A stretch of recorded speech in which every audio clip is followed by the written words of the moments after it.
Hello everyone, मैं अर्चना आप सभी का बहुत बहुत स्वागत करती हूँ। कैसे हैं आप सब लोग? उम्मीद है कि सभी बढ़िया होंगे और अच्छी तरीके से तैयारी कर रहे होंगे। आज की क्लास में हम प्रीवियस ईयर पेपर सॉल्व करेंगे। हमने अभी तक काफ़ी प्रीवियस ईयर पेपर सॉल्व कर लिए हैं और आपको अपनी एक तैयारी का आइडिया अवश्य लग गया होगा कि आपकी तैयारी किस तरह चल रही है। ये प्रीवियस ईयर पेपर आप लोग बहुत ध्यान से करें, आपके एग्जाम के लिए बहुत ही इम्पोर्टेंट है। आप देख रहे होंगे कि प्रीवियस ईयर पेपर में क्वेश्चंस रिपीट हो रहे हैं, है ना?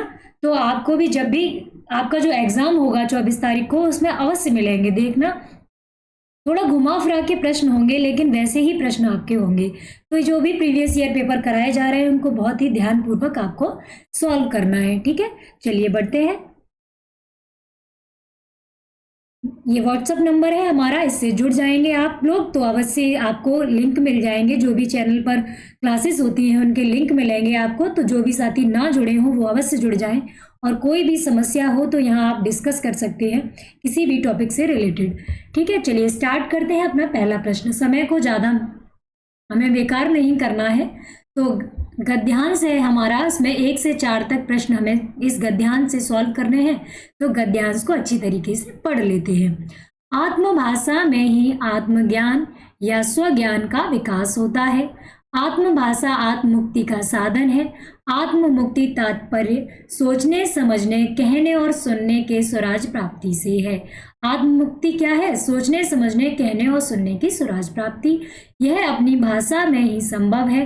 भारतीय समाज में विकास की पहली जरूरत है कि सोचने, समझने और विभिन्न कार्यों को करने के लिए औपनिवेशिक परिवेश से मुक्त मनोमस्तिष्क का विकास, जिसे हमने अंग्रेजी उपनिवेशवाद के प्रभाव के कारण खो दिया है। यानी कि अच्छी तरीके से हम सोच नहीं पा रहे खुले मन से, है ना?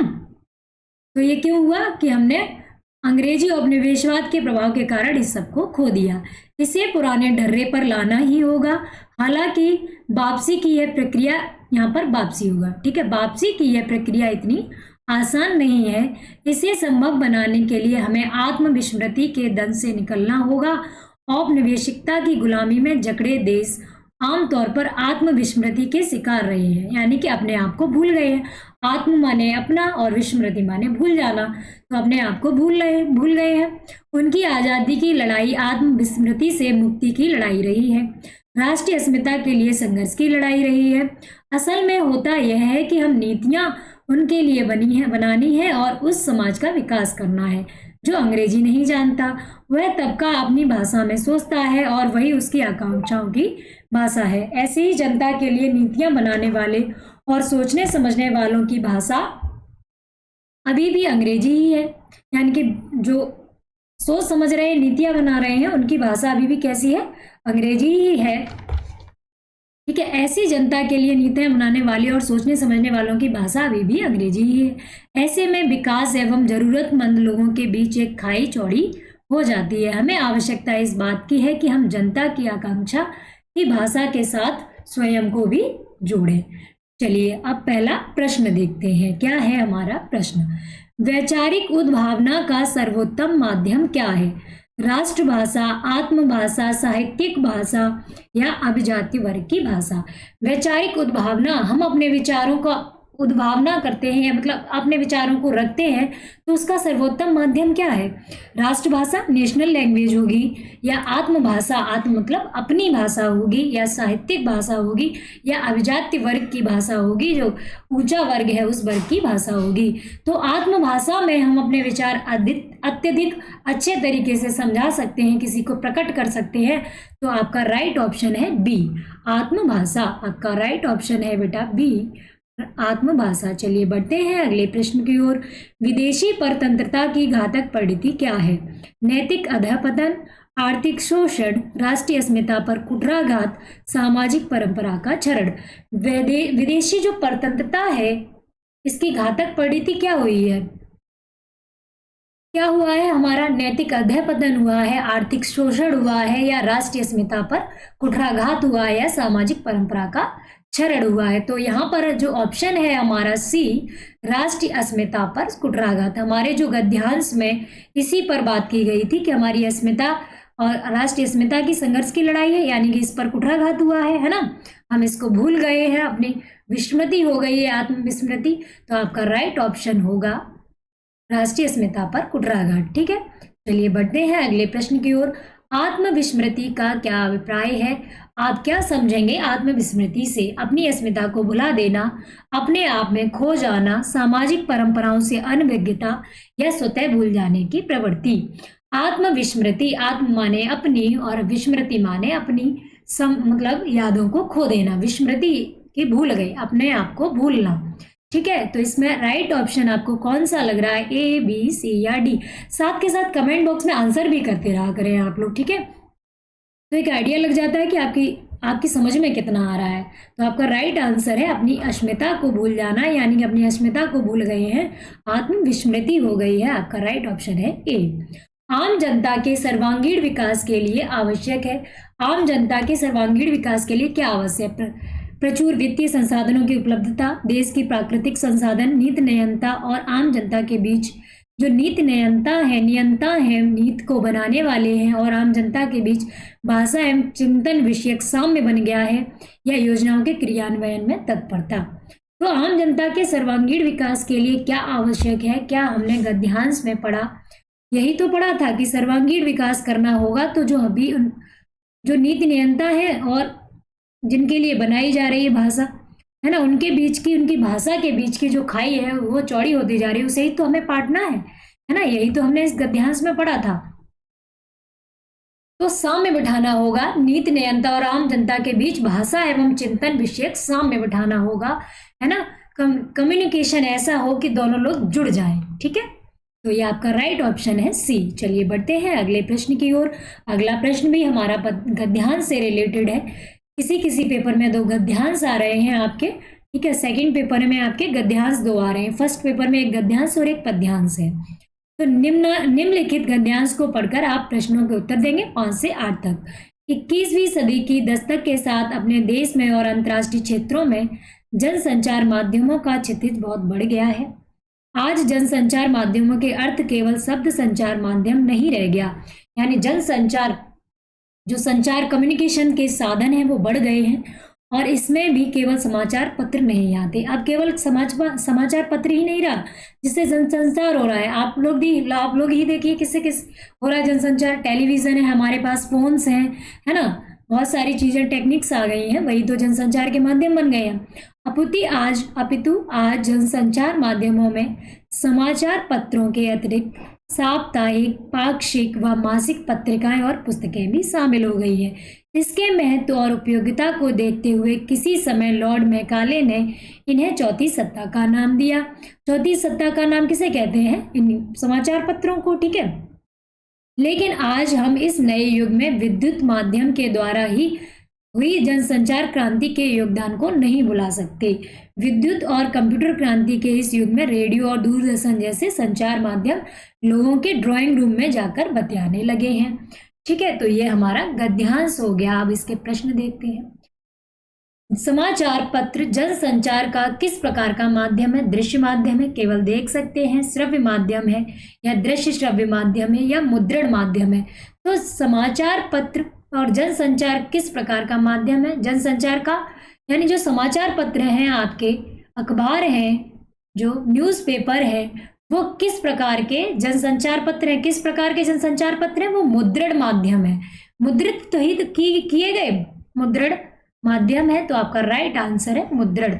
ये मुद्रण उसमें जनसंचार माध्यम में आएंगे। ठीक है, जनसंचार माध्यमों का क्षितिज बढ़ाने का क्या आशय है? जनसंचार माध्यमों का क्षितिज बढ़ाने से आप क्या समझते हैं? जनसंचार माध्यमों की संख्यात्मक वृद्धि, जनसंचार माध्यमों की कौशल वृद्धि, जनसंचार माध्यमों की उत्तरदायित्व निर्वहन क्षेत्र विस्तार, जनसंचार माध्यमों का उत्तरदायित्व निर्वहन पूर्वक क्षेत्र विस्तार। आपको कौन सा राइट आंसर लग रहा है? इसमें आप लोग कमेंट बॉक्स में आंसर करके बताएं। 6 का क्या होगा, ए, बी, सी या डी? क्षितिज बढ़ाने का क्या आशय होगा?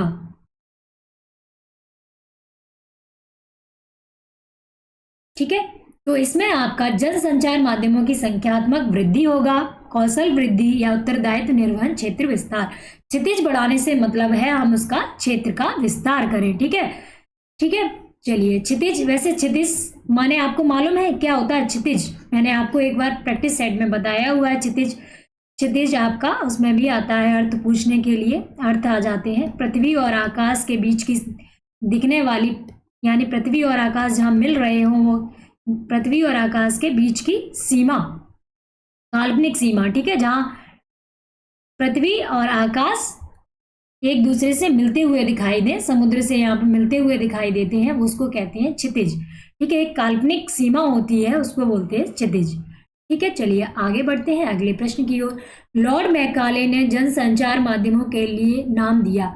तीसरा स्तंभ, चौथी सत्ता, लोक समाचार। तो लॉर्ड मैकाले ने जनसंचार माध्यमों को क्या नाम दिया? आपने इस गद्यांश में पढ़ा था, क्या पढ़ा था? चौथी सत्ता। किसका नाम दिया? चौथी सत्ता। तो हम टिक कर लेंगे अपना बी, राइट आंसर चौथी सत्ता, ठीक है। बढ़ते हैं अगले प्रश्न की ओर। हमें समय का भी बहुत ध्यान रखना है, आपका पेपर नजदीक है तो टाइम थोड़ा कम लेंगे आपका। निम्नलिखित शब्दों में तद्भव शब्द बताएं। पुस्तक होगा, चौथी होगी, ड्राइंग रूम होगा, बतियाना होगा। अब पुस्तक तो कैसा है? तत्सम है, ठीक है, शुद्ध लिखा हुआ है, ठीक है।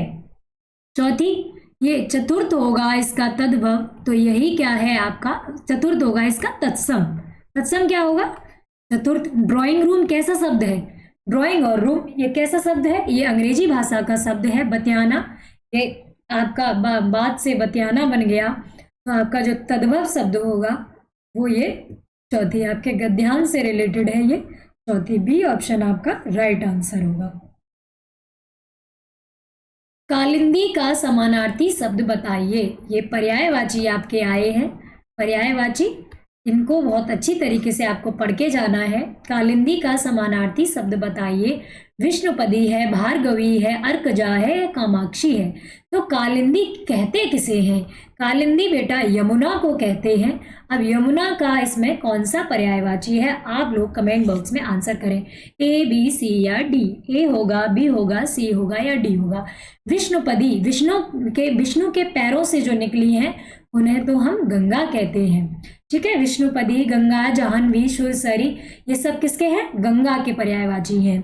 भार्गवी कहते हैं लक्ष्मी को, ठीक है, भार्गवी कहते हैं। भार्गवी जो पर्यायवाची है वो आपका लक्ष्मी का है, ठीक है। लक्ष्मी को सिंधुजा भी कहते हैं, सिंधुजा। पद्मासना, पद्मासना भी कहते हैं, पद्मासना, ठीक है। रमा भी कहते हैं, रमा, ठीक। अर्कजा, अर्क माने होता है सूर्य, ये याद रखेंगे, सूर्य का भी यहाँ से एक आपको विलोम मिल गया। और जा माने पुत्री, जो सूर्य की पुत्री है वो होती है यमुना, सूर्य की पुत्री यमुना को कहते हैं सूर्य की पुत्री, ठीक है। कामाक्षी ये दुर्गा का है, इन सभी को नोट कर लेंगे आप। विष्णुपदी गंगा का, भार्गवी लक्ष्मी का, अर्कजा यमुना का, कामाक्षी दुर्गा का। यमुना के कुछ महत्वपूर्ण पर्यायवाची हैं, उनको भी आप नोट कर लीजिए, ठीक है। चलिए नोट कर लेते हैं इनको भी। अर्कजा हो गया, अर्क माने सूर्य, जा माने पुत्री, सूर्य की पुत्री। तो इसी तरह और नाम भी बन जाएंगे, सूर्य सुता, सूर्य माने सूर्य तो जानते हैं आप सूरज, और सुता माने पुत्री, सुता, ठीक, सूर्य सुता।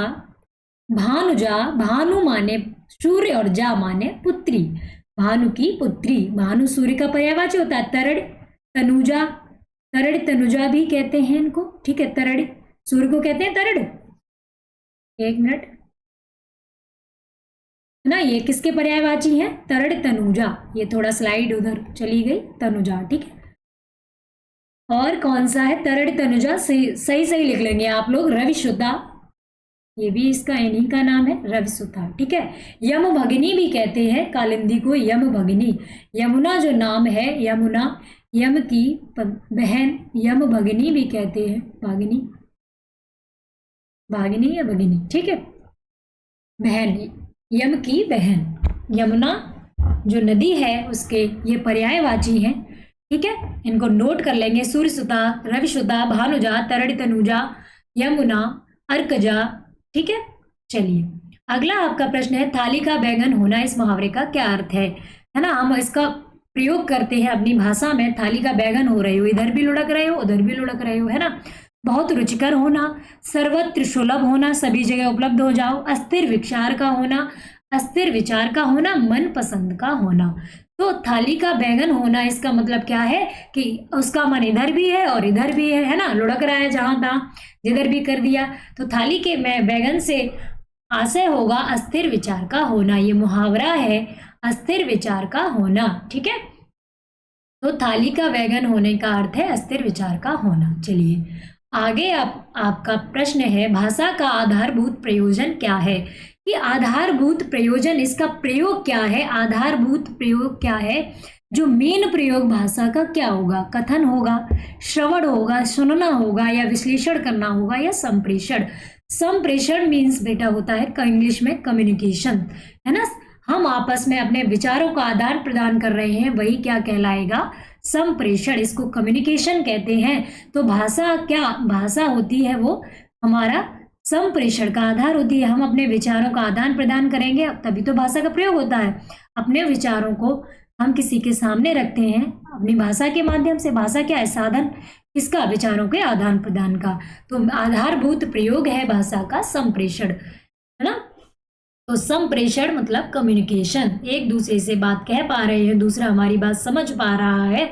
समझना भी बहुत जरूरी है। अब बात तो हम कह रहे हैं लेकिन ऐसी भाषा का प्रयोग कर रहे हैं जो सामने वाले को नहीं आ रही, तो संप्रेषण उसे कहते हैं। कम्युनिकेशन तब संपूर्ण माना जाएगा जब हम बात कह रहे हैं और दूसरा हमारी बात समझ रहा है। अगर समझ नहीं रहा तो वो कम्युनिकेशन नहीं हुआ, ठीक है। चलिए आगे आपका प्रश्न है 12, बालकों की शिक्षा भाषा शिक्षण से आरंभ की जाती है क्योंकि। छोटे बालकों की शिक्षा भाषा शिक्षण से शुरुआत करी जाती है, क्यों करी जाती है। भाषा शिक्षण सरल होता है, भाषा विचारों की अभिव्यक्ति का मुख्य साधन है, भाषा बालकों की संस्कृति संस्कार, भाषा बालकों को संस्कारित कराती है, भाषा बालक का बुद्धिवर्धन करती है।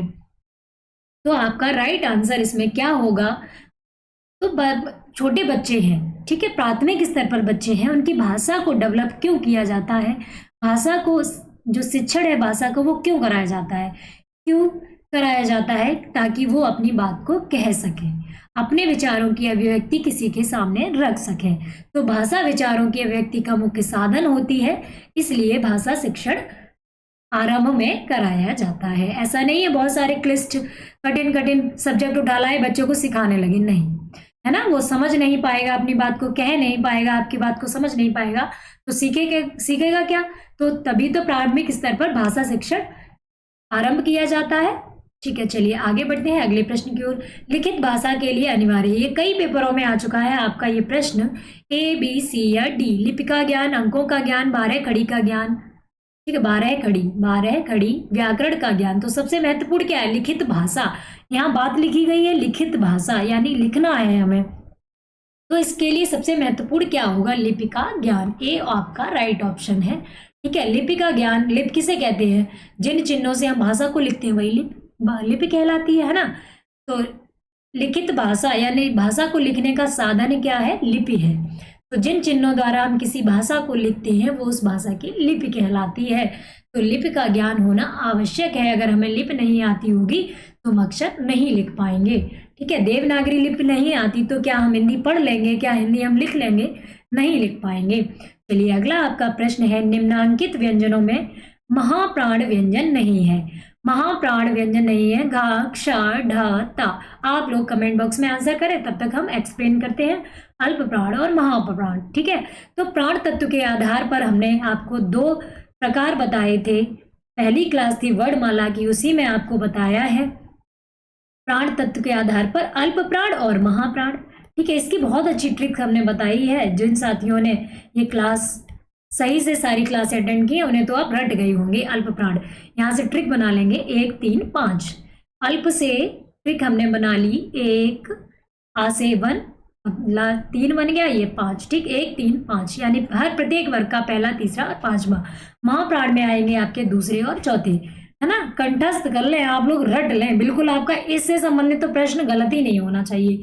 कम से कम 10-15 बार इसे बता चुके हैं हम प्रैक्टिस सेट में, ठीक है। और एक क्लास भी वर्णमाला की आपकी बहुत अच्छी पड़ी हुई है, तो आप लोग अगर नहीं ली हो तो जिन साथियों ने अवश्य ले लें। कोई भी समस्या आ रही हो तो, ठीक। तो 2 और 4 प्रत्येक वर्ग का दूसरा और चौथा वर्ड, ठीक है।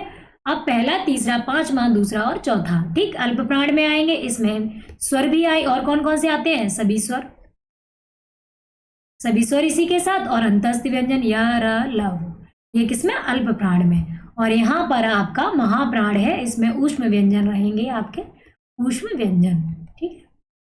और कभी भी प्रश्न आ जाइए, ये वाला ढा इसमें रहता है, उच्चिप्त व्यंजन जो होते हैं, और ये ड इसमें रहता है, ठीक है।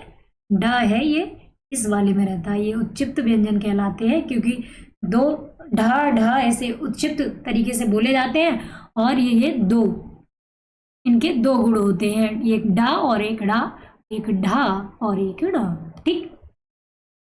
तो ये आपके अल्प प्राण हो गए और महाप्राण हो गए। तो देखते हैं, क, ख, ग, घ, ये कैसा वर्ड है? चौथा, है ना। और एक और ट्रिक बताई थी मैंने, एच लगेगी, इनकी इंग्लिश बोलेंगे तो एच, एक्स्ट्रा एच जरूर लगती है।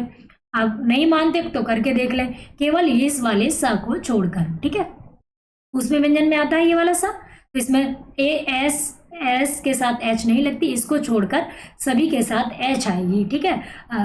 अब घ, छ, ये भी च, च, च, छ, दूसरा हो गया ये कौन सा हो गया? चौथा हो गया, ये भी महाप्राण, ये भी महाप्राण। अब हमें ढूंढना क्या है? नहीं है ढ, ये वाला इसमें ही आता है, देखो महाप्राण मैंने बता दिया अभी, है ना। और ये कौन सा व्यंजन भी है? ट, ठ, ड, ड, ढ, है ना, ये भी है। तो पहला ये वर्ड है ता, ता महाप्राण व्यंजन नहीं है, पहला किसमें आ रहा है? अल्प प्राण में।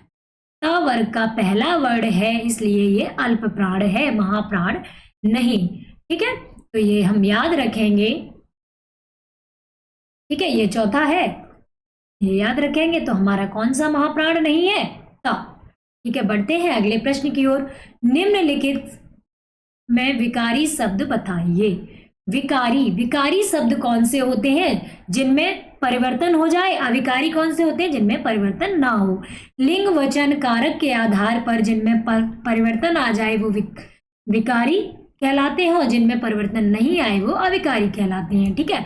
ऐसे अव्ययी कहते हैं विकारी को, अविकारी को अविकारी, जो अविकारी जो बदलते नहीं है उन्हें अव्ययी कहते हैं, ठीक है। अव्यय, आ माने नहीं, व्यय माने खर्च हो, जो खर्च ना हो, जो कभी बदले ना। लिंग वचन क्रिया, लिंग वचन कारक के आधार पर जो बदले नहीं वो अव्यय कहलाते हैं। अब कहीं आपने लिखा देखा हो तथापि, पुनः पुनः, मनुष्य, परंतु।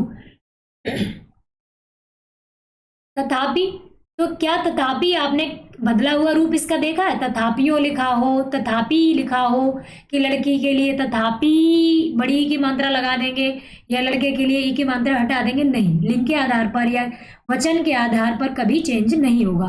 पुनः पुनः शब्द ये भी नहीं चेंज होगा। ये कैसे शब्द हैं? अविकारी हैं, अव्यय हैं ये, ठीक है। पुनः पुनः ये भी अव्यय है ना। अब मनुष्य, अब ये वचन के अनुसार बदल जाएंगे। बहुत सारे मनुष्य हो तो क्या कह देते हैं? मनुष्यों ने, क्या कह देते हैं? मनुष्यों, है ना। तो इनमें इसमें परिवर्तन आ गया इस शब्द में, तो यही कैसा शब्द है? विकारी। आपका राइट आंसर बेटा होगा सी। इस चीज को हमें अच्छी तरीके से समझना होगा, विकारी और विकारी। परंतु आपने कहीं इसका रूप बदला हुआ देखा? नहीं देखा होगा, तो आपका राइट आंसर है मनुष्य, इसमें परिवर्तन हो जाता है। अगला प्रश्न है, मैंने मोहन को पुस्तक दिया, व्याकरण में किस प्रकार की अशुद्धि है? हमें शुद्धि छांटनी है। वचन संबंधी है, लिंग संबंधी है, काल संबंधी है, या कर्ता कर्म कारक संबंधी है? हमने इस सेंटेंस को पढ़ा, इसमें अशुद्धि छांटनी है। मैंने मोहन को पुस्तक दिया, तो क्या ये सेंटेंस सही है? आप सेंटेंस सही बनाएं। जब सेंटेंस सही बना लेंगे तो आप जो अशुद्धि है वो भी ढूंढ लेंगे कि वचन संबंधी, लिंग संबंधी, काल संबंधी है, या कर्ता कर्म कारक संबंधी है। मैंने मोहन को पुस्तक दी, है ना, यही तो सही होता। तो कैसी है ये? पुस्तक दिया, पुस्तक को क्या बना दिया? यहाँ पर पुल्लिंग, यानी कि कैसी अशुद्धि है? वचन संबंधी, वचन यहाँ संख्या संबंधी नहीं है, लिंग संबंधी है, यहाँ पर होता दी, तो लिंग संबंधी अशुद्धि है। आपका राइट आंसर बेटा होगा बी, ठीक है। किस संबंधी, कैसी अशुद्धि है? लिंग संबंधी। आपका राइट आंसर बी है। बढ़ते हैं अगले प्रश्न की ओर। हमें कम समय में ज्यादा प्रश्न सॉल्व करने हैं। मुझे आज अनेकों काम है, वाक्य में व्याकरण की शुद्धि है, संज्ञा संबंधी, विशेषण संबंधी, क्रिया संबंधी या कर्म संबंधी। मुझे आज अनेकों काम है, ये आपका प्रीवियस ईयर पेपर है। ठीक है, यहाँ से कोई भी प्रश्न इधर उधर मतलब आगे पीछे हो सकते हैं, लेकिन वो सारे आपका प्रीवियस ईयर पेपर डिट्टो यहीं पर कॉपी पेस्ट किया गया है। तो ये भी कंफ्यूजन में ना रहें कि ये पेपर बनाया हुआ है या कैसा है। ठीक है, ये आपका प्रीवियस ईयर पेपर है जो आपका पुरानी सालों में पूछा गया है। तो इस तरह के आपके प्रश्न आएंगे, आपको बहुत ही ध्यानपूर्वक इन्हें सॉल्व करना है। आप लोग साथ के साथ कमेंट बॉक्स में आंसर भी करते रहिए, अपने आप को जज करते रहिए कि आपके कितने प्रश्न सही हो रहे हैं। मुझे आज अनेकों काम है, वाक्य में व्याकरण की शुद्धि कैसी है, संज्ञा संबंधी है, विशेषण संबंधी है, क्रिया संबंधी है, कर्म संबंधी है। मुझे आज अनेकों काम है, आप क्या ऐसा बोलते हैं? मुझे आज बहुत काम है, यही तो बोलते होंगे। मुझे आज अनेकों काम है, संज्ञा संबंधी है, विशेषण संबंधी है, क्रिया संबंधी है या कर्म संबंधी है।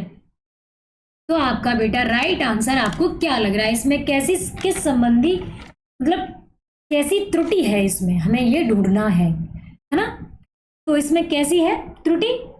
बहुत, यहाँ क्या होता? बहुत काम है, यही तो होता। तो ये क्या है?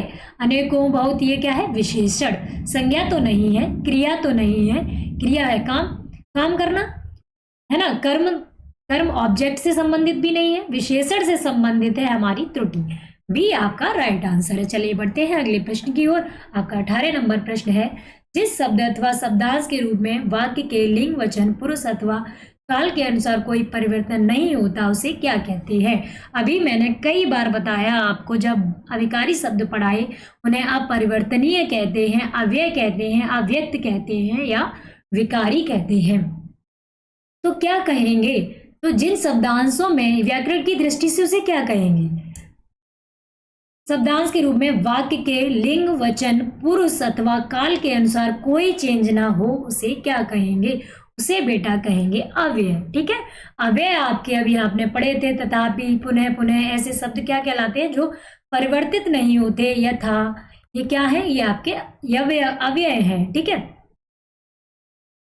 चलिए आगे बढ़ते हैं अगले प्रश्न की ओर। पंकज कैसा शब्द है? रूढ़ शब्द है, यौगिक शब्द है, योग रूढ़ शब्द है। तो ये रचना के आधार पर आपके शब्द थे रूढ़, यौगिक और आपका योग रूढ़। ठीक है, यही तो थे प्रश्न। अब रूढ़ शब्द किसे कहते थे हम? अभी आपको एक्सप्लेन करे दे रहे हैं, फिर आपका एक मतलब एक्सप्लेन करने का मेरा मीन्स यही रहता है कि आपका टॉपिक रिवाइज हो जाए, है ना।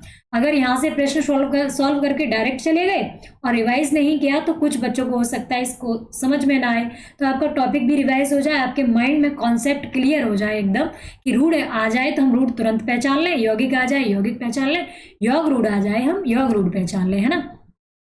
तो कोई शब्द हमने लिखा, अगर उसको तोड़ा गया, उसे विखंडित किया गया, उसका विच्छेद किया गया तो उसका कोई अर्थ नहीं बना। जैसे हा प्लस थी, है ना, अलग अलग किया गया, कोई अर्थ बना क्या इसका? इसका कोई अर्थ बना नहीं बना। तो ये कैसा शब्द है? ये रूढ़ शब्द है। कैसा शब्द है? रूढ़ शब्द है। पानी यहाँ लिख देंगे, ये भी रूढ़ शब्द है। तो रूढ़ शब्द उन्हें ही कहेंगे कि अगर उनको विखंडित किया जाए तो उनका कोई अर्थ ना निकले अलग अलग, तो वही आपके रूढ़ है। यानी कि हाथी कहा है तो सीधा अर्थ हमें समझ में आ गया कि हाथी ये है। जब उसे तोड़ा गया तो उसका कोई अर्थ नहीं बना, ठीक है, उसके अर्थ के लिए वो रूढ़ हो गया। ठीक है, यौगिक, यौगिक किसे कहेंगे? जैसे विद्यालय, दो शब्द जुड़े हैं इसमें, इसे तोड़ेंगे तो विद्या प्लस आलय, विद्या का आलय। ठीक, विद्यालय, विद्या का आलय, विद्या का घर।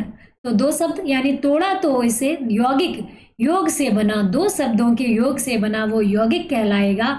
दो शब्द जब इन्हें तोड़ा जाएगा तो दो शब्द इनका विच्छेद किया जाएगा तो दो शब्द निकले, ये यौगिक शब्द है। अब योग रूढ़ समझे हम, बनेंगे तो दो शब्दों से लेकिन अर्थ अलग हो जाएगा, अन्य अर्थ होगा, किसी अर्थ के लिए वो रूढ़ हो जाएंगे, है ना। रूढ़ का मतलब है कि उसी अर्थ के लिए रूढ़ हो गई, उसका अन्य अर्थ ना समझा। जैसे पंकज आपका यहाँ पर दिया है, हमने पंकज ही ले लें या जलज ले लें आप लोग, ठीक है। अब ये दो शब्दों से बनकर बना, योग से भी बना और रूट से भी। पंख प्लस ज, ठीक। पंख माने होता है कीचड़ और जा माने होता है उत्पन्न। कीचड़ से उत्पन्न, और लेकिन इसका अर्थ क्या है? कमल। इसका अर्थ रूढ़ हो गया ये कमल के लिए, तो ये योग रूढ़ है, ठीक है। जलज, पंकज, ठीक है। ये शब्द किसके लिए आएंगे? इस तरह के शब्द किसके लिए आएंगे? आपके योग रूढ़ के लिए, है ना। ऐसे ही कह दें चक्रपाणी, चक्र है पानी में जिसके, तो चक्र और पानी दो शब्दों से बनकर बना। चक्रमान, चक्र माने चक्र, मतलब जो उनका चक्र था, ठीक है। और पाणी माने हाथ, हाथ में जिसके चक्र हो। अब इसका अर्थ किसके लिए रूढ़ हो गया? विष्णु भगवान के लिए, भगवान विष्णु के लिए इनका अर्थ रूढ़ हो गया, तो ये किस में आएंगे? योग रूढ़ में। यहाँ से आप अच्छी तरीके से आप समझ गए होंगे, आपका रिवीजन भी हो गया। अब टिक करते हैं और आगे बढ़ते हैं। आपका राइट आंसर है सी, योग रूढ़ शब्द है पंकज। योग रूढ़ शब्द है आपका पंकज, ठीक है। कोई परेशानी, कोई समस्या, आप लोग कमेंट बॉक्स में बताएं। चलिए आगे बढ़ते हैं अगले प्रश्न की ओर। रिवीजन करना बहुत जरूरी है। शब्द के मुख्यार्थ को व्यक्त करने वाली शब्द शक्ति है, अभिधा है, लक्षणा है, व्यंजना है या तात्पर्य है। आपके प्रैक्टिस सेट में मैंने शब्द शक्ति से रिलेटेड जो भी प्रैक्टिस सेट कराए थे पहले, है ना, प्रीवियस ईयर से पहले प्रैक्टिस सेट हम लोग कर रहे थे, उसमें मैंने आपको शब्द शक्ति बहुत अच्छी तरीके से समझाई हुई है। काफी प्रश्न बनाकर बताए हैं कि शब्द शक्ति कितनी होती है। शब्द शक्ति आपकी 3 है, अभिधा, लक्षणा, व्यंजना। अभिधा, लक्षणा और व्यंजना, ठीक। व्यंजना, शब्द शक्ति आपकी 3 है, अभिधा, लक्षणा, व्यंजना। अभिधा में क्या होगा? डायरेक्ट कोई बात कही जाए, हमें सीधी समझ में आ जाए, यानी कि सीधा सीधा अर्थ निकल आए। सीधा सा वाक्य हमने कहा, वह बैल खड़ा है, वह व्यक्ति खड़ा है, तो सीधा अर्थ हमें समझ में आ गया कि सीधा कोई वाक्य लिखा, हमें सीधा अर्थ समझ में आ गया, वो अभिधा शब्द शक्ति होगी। लक्षणा में क्या होगा? मुहावरेदार, घुमा फिरा के बात होगी, मुहावरेदार, मुहावरेदार भाषा होगी, तो जितने भी मुहावरे होंगे वो लक्षणा के अंतर्गत आते हैं। और व्यंजना में क्या होगा कि अगर जैसे कोई वाक्य लिख दिया और उसका सबने अलग अलग अर्थ समझा, तो वो वहां पर व्यंजना होगी कि एक वाक्य लिखा है, एक वाक्य और उसके अर्थ अनेक हो, अलग अलग अर्थ सबने समझे हो, अर्थ अनेक, ठीक है, सबने अलग अलग समझे हो। जैसे सूर्यास्त हो गया, तो किसान ने समझा सूर्यास्त हो गया कि अब घर जाना चाहिए, ठीक है ना। अब कोई किसी से बात कह रहा है कि उसके घर का तो सूर्यास्त हो गया, तो कोई पुत्र वहाँ उसका खत्म हो गया, या सूर्यास्त हो गया। एक गृहिणी सोच रही है कि हम अपना जल्दी काम कर लें, यानी कि एक वाक्य लिखा है, उसका सबने अलग अलग अर्थ समझा, वहां आपकी व्यंजना शब्द शक्ति होगी। यहाँ से आप अच्छी तरह समझ गए होंगे। चलिए, ठीक। अब कोई ऐसा प्रश्न आ जाए तो आप लोग सॉल्व अवश्य कर लें इसको। तो शब्द के मुख्यार्थ को, मुख्य अर्थ यानी सीधे डायरेक्ट अर्थ को बताने वाली क्या कहलाएगी? आपकी अभिधा शब्द शक्ति। अब यहाँ अगर पूछा जाए मुहावरे के लिए, या कोई मुहावरा लिख दे, 9 2 11 होना, ईद का चांद होना, है ना, अपना उल्लू सीधा करना, इसमें कौन सी शब्द शक्ति है? तो आप लोग सॉल्व कर लेंगे। ऐसा प्रीवियस ईयर पेपर में आया है कि 9 2 11 होना, इसमें कौन सी शब्द शक्ति है?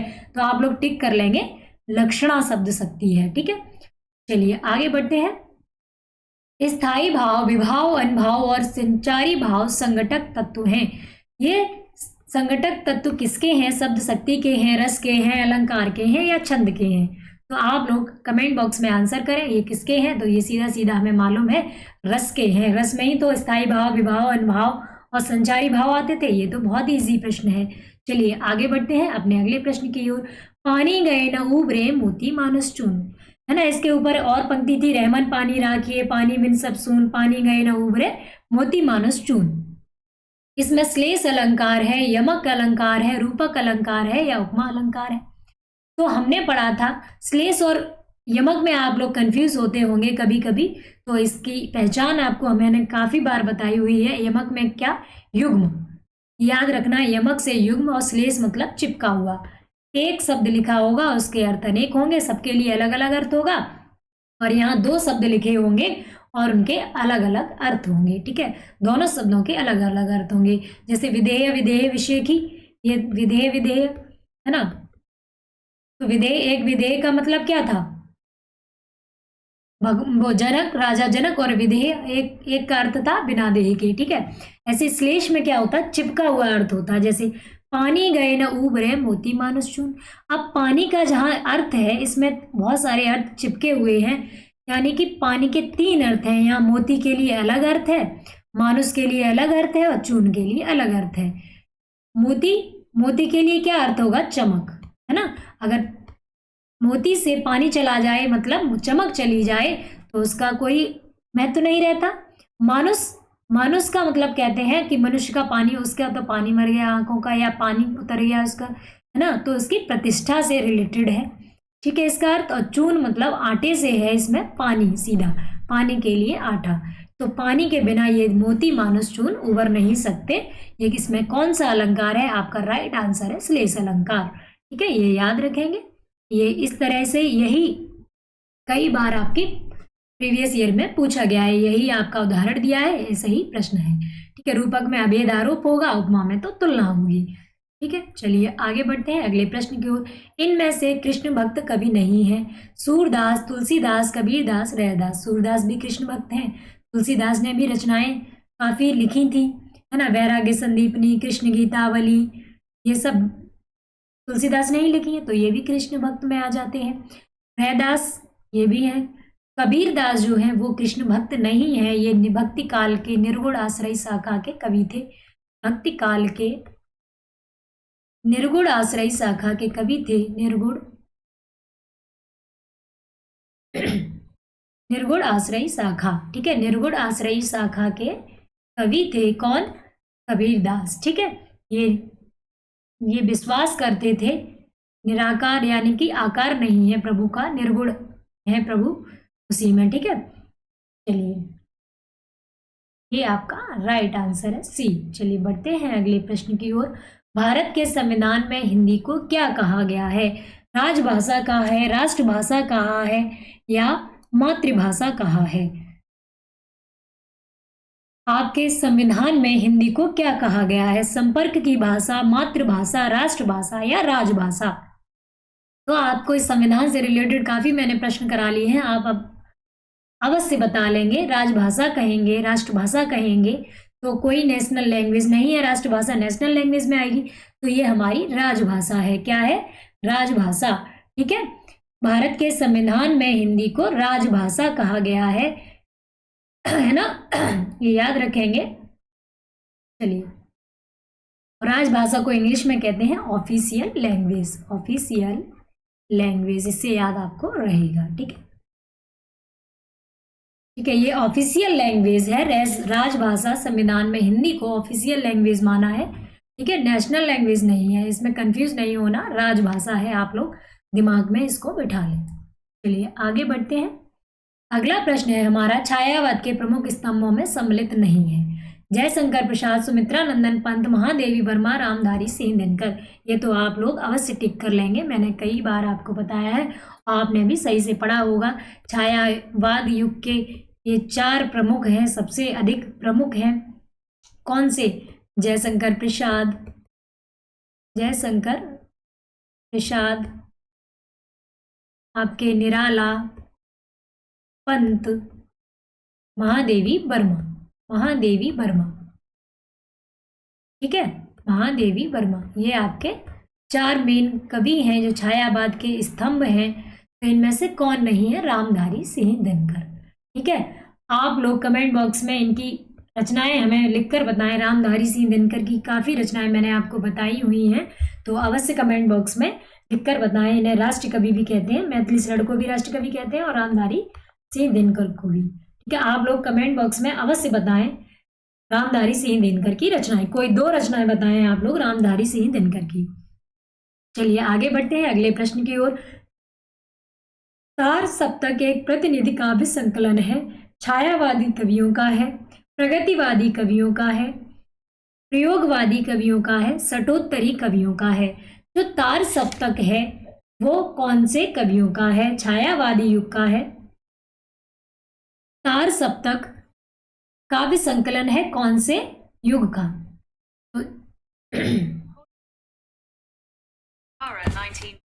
ठीक है, तो इसमें क्या है आपका प्रयोगवादी। ठीक है, इसको याद रखेंगे, प्रयोगवादी कवियों का। तार सप्तक एक प्रतिनिधि काव्य संकलन है प्रयोगवादी का। ठीक है, हाँ फोन खुला रखा, उसने सुन लिया। चलिए आगे बढ़ते हैं। 27 मेरी वह बाधा हरो राधा नागर सोई जात तन की झाई परे श्याम हरित दुति होई। उक्त पंथ के रचयिता कौन है? ये तो आपको क्लियर हो गया, प्रयोगवादी कवियों का है ये। तार सप्तक एक प्रतिनिधि काव्य संकलन है प्रयोगवादी का। ठीक है, मेरी वह बाधा हरो राधा नागर सोई जात तन की झाई परे श्याम हरित दुति हुई।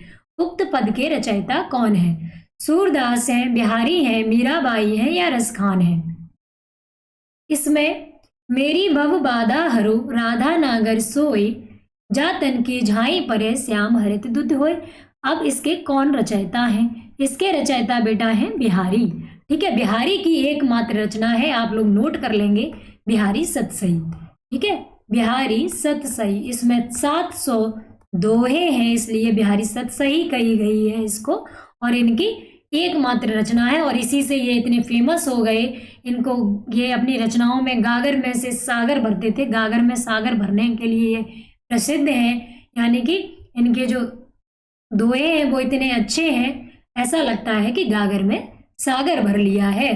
तो मेरी भव बाधा हरो राधा नागर सोई जातन की झाई परे श्याम हरित दुति होय, ये कहा है बिहारी जी ने। ठीक है, चलिए बढ़ते हैं अगले प्रश्न की ओर।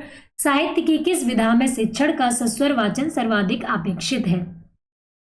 देखिए, एकांकी में, जीवनी में, आत्मकथा में या संस्मरण में। ठीक है, तो ये साहित्य की विधाएं हैं। ये सारी कैसी विधाएं हैं? गद्य की विधाएं हैं। ठीक है, गद्य साहित्य की गद्य की विधाएं हैं ये, एकांकी, जीवनी, आत्मकथा, संस्मरण। ठीक है, अब इनमें से कौन सा है जिसमें सस्वर वाचन मेन होता है, सस्वर वाचन जरूरी होता है? तो ये आपकी एकांकी है, इसमें सस्वर वाचन जरूरी होता है, क्योंकि एकांकी किसे कहेंगे? एक अंक का नाटक। एकांकी एक अंक का नाटक कहलाता है एकांकी। ठीक है, ये एक ही अंक का होता है, किसी घटना पर आधारित होता है। इसमें क्या करना होता है? कम समय में ज्यादा प्रभाव डालना होता है, इसमें सस्वर वाचन करना अपेक्षित होता है। एकांकी आपने पढ़ी होंगी, आपके सिलेबस में 12th वगैरह में अवश्य होती है, हमारे सिलेबस में हमने भी पढ़ी है, आपने भी पढ़ी होंगी एकांकी। और जो सबसे पहली एकांकी है वो जयशंकर प्रसाद की है, आपने ये पढ़ा होगा, जयशंकर प्रसाद की, जयशंकर प्रसाद की। ठीक है, प्रसाद की एकांकी है एक घूंट, ये पहली एकांकी है हिंदी की। ठीक है, पहली एकांकी, और इसका नाम है एक घूंट, यही ठीक है, एक घूंट, ये पहली एकांकी है। और एकांकी के जनक माने जाते हैं राम कुमार वर्मा, ये भी नोट कर लेंगे, राम कुमार वर्मा एकांकी के जनक हैं। एकांकी के जनक, एकांकी के जनक, इन्होंने काफी रचनाएं लिखी हैं एकांकी की, एकांकी काफी लिखी हैं, जनक। ठीक है, राम कुमार वर्मा एकांकी के जनक हैं। चलिए, ये आप समझ गए होंगे, सस्वर वाचन, सस्वर यानी स्वर के साथ, इसको बोलकर पढ़ने में ज्यादा अच्छा लगता है, इसको बोलकर पढ़ने से ही समझ में आती है। सस्वर वाचन इसके लिए सर्वाधिक अपेक्षित है। इसके लिए एकांकी। जीवनी क्या होती है? किसी के जीवन के विषय में लिखा हो किसी राइटर ने, दूसरे ने, और हम उसको पढ़ रहे हैं। आत्मकथा किसी राइटर ने अपनी ही कहानी लिखी हो। संस्मरण, जो संस्मरण होते हैं वो मतलब किसी स्मृति पर आधारित कोई घटना होती है, कोई स्मृति होती है, उसके बारे में लिखा जाता है संस्मरण में। ठीक है, अब अगला प्रश्न है, व्याकरण शिक्षण की वह पद्धति अपेक्षापूर्ण अधिक उचित है? कौन सी पद्धति अपेक्षापूर्ण अधिक उचित है? छात्र नियम से उदाहरण की ओर जाते हैं। ये प्रश्न मैंने बेटा आपको कई बार कराया है, अब तो आपको रट गया होगा। छात्र नियम से उदाहरण की ओर जाते हैं, छात्र सूत्रों का प्रयोग करते हैं, छात्र नियमों को कंठस्थ कर लेते हैं, छात्र उदाहरण से नियम की ओर जाते हैं। ठीक है, तो कौन सी विधि आपको लिए अच्छी होगी, ऐसा आप खुद ही सोचें, है ना। कभी कोई प्रश्न अगर आपकी समझ में नहीं आ रहा तो उसको प्रैक्टिकली सोचें कि इसमें कौन सा मेथड सबसे अच्छा होगा। कि एक क्लास में टीचर आया, उसने हमें नियम बताए, फिर उदाहरण बताए, वो हमें ज़्यादा अच्छा लगा, या उसने अपने सूत्रों के साथ हमें पढ़ाया, छात्र सूत्रों का प्रयोग करते हैं, है ना, छात्र नियमों को कंठस्थ कर लेते हैं, या हम किसी बात को रट रहे हैं, टीचर मतलब बच्चे रट रहे हैं, ठीक है, छात्र यहाँ पर बात की गई है कि छात्र नियम से उदाहरण की ओर जाएं, वो जाना अच्छा है। छात्र सूत्रों का प्रयोग करें, छात्र नियमों को कंठस्थ कर लें, याद कर लें उनको नियमों को, छात्र उदाहरण से नियम की ओर जाएं, है ना। पहले हमें एग्जाम्पल मिल जाएंगे, फिर हम क्या करेंगे, फिर हम अगर उसके नियमों को पढ़ेंगे तो हमें ज़्यादा अच्छी तरीके से समझ में आएगा। हम अपने ऊपर ढाल कर देखते हैं, उदाहरण से नियम की ओर जाना सबसे अच्छा मेथड है। और ये इस विधि का नाम क्या है, आप लोग नोट कर लें, आगमन विधि। आगमन विधि में उदाहरण से नियम की ओर जाते हैं और नियम से उदाहरण की ओर जाते हैं निगमन विधि में। नि से नियम, नि से निगमन, नियम से उदाहरण की ओर जाते हैं कौन सी विधि में, निगमन विधि में। अब इस तरह प्रश्न भी आ जाता है कि कौन सी विधि अधिक अच्छी है, तो आप लोग किस पर टिक करेंगे, आगमन विधि पर। निगमन विधि में क्या होता है, नियम से उदाहरण की ओर जाते हैं, ये निगमन विधि है, आप इसको नोट कर लें, ठीक है। इससे परीक्षा में आपके प्रश्न बन रहे हैं, नियम से उदाहरण की ओर आपकी निगमन विधि, ठीक है, नियम से उदाहरण की ओर आपकी निगमन विधि है, और आगमन विधि उदाहरण से नियम की ओर, ठीक। आगे बढ़ते हैं अगले प्रश्न की ओर। दूध का जला छाछ को भी फूंक फूंक कर पीता है, ये किसकी कहावत है। ये कहावत है या मुहावरा है या किंवदंती है या कविता है या पंक्ति है। दूध का जला छाछ को भी फूंक फूंक कर पीता है, इसका प्रयोग हम अपनी भाषा में करते हैं, तो ये कहावत है, मुहावरा है कि किंवदंती है कि कविता की पंक्ति है। तो ये बेटा एक कहावत है, ऑप्शन ए आपका राइट आंसर है। मुहावरा कैसा होता है, वाक्य का अंश होता है, पूरा वाक्य नहीं होता, लेकिन यहाँ पे तो ये पूरा वाक्य है, वाक्य का अंश। मुहावरे को पहचानने की ट्रिक है, वाक्य का अंश होगा और लास्ट में ना होगा, ना हो तो इससे पहचान लें वाक्य का अंश होगा, उसका वाक्य में प्रयोग करना पड़ता है, ठीक है, लास्ट में ना होगा, ठीक है। अपना उल्लू सीधा करना, है ना, 9 2 11 होना, और भी काफी हैं आपके मुहावरे, तो इनके अंत में क्या आता है, ना, ठीक। आज की क्लास का ये लास्ट प्रश्न था। आशा है कि आपको क्लास पसंद आई होगी, आपकी तैयारी इससे काफ़ी अच्छी रही होगी, मतलब आपकी तैयारी में ये आपके प्रीवियस ईयर पेपर है वो सहायक हो गए होंगे। तो आपको क्लास पसंद आई हो तो लाइक शेयर एंड सब्सक्राइब करें, और अधिक से अधिक मेहनत करें आप लोग, कम से कम टाइम बचा है तो अच्छी तरीके से पढ़ें, एक आप लोग अच्छे नंबर लाएं, यही हमारी आशा है, ठीक है। मिलते हैं अगले प्रीवियस ईयर पेपर के साथ। और आपको किसी भी टॉपिक से समस्या हो, किसी टॉपिक से रिलेटेड, या कोई भी आपको किसी टॉपिक से रिलेटेड मैराथन चाहिए हो, तो वो आप लोग कमेंट बॉक्स में आप लोग डिस्कस कर लें आपस में, फिर मैं आपकी वो क्लास बना दूंगी जिस दिन छुट्टी होगी, ठीक है। स्कूल की जिस दिन छुट्टी होगी उस दिन आपकी क्लास तैयार हो जाएगी, और नहीं भी होगी, आपका एग्जाम है, तो हम कोशिश करेंगे आपको प्रोवाइड करा दें, ठीक है। मिलते हैं अगली क्लास में, आप सभी का बहुत बहुत धन्यवाद।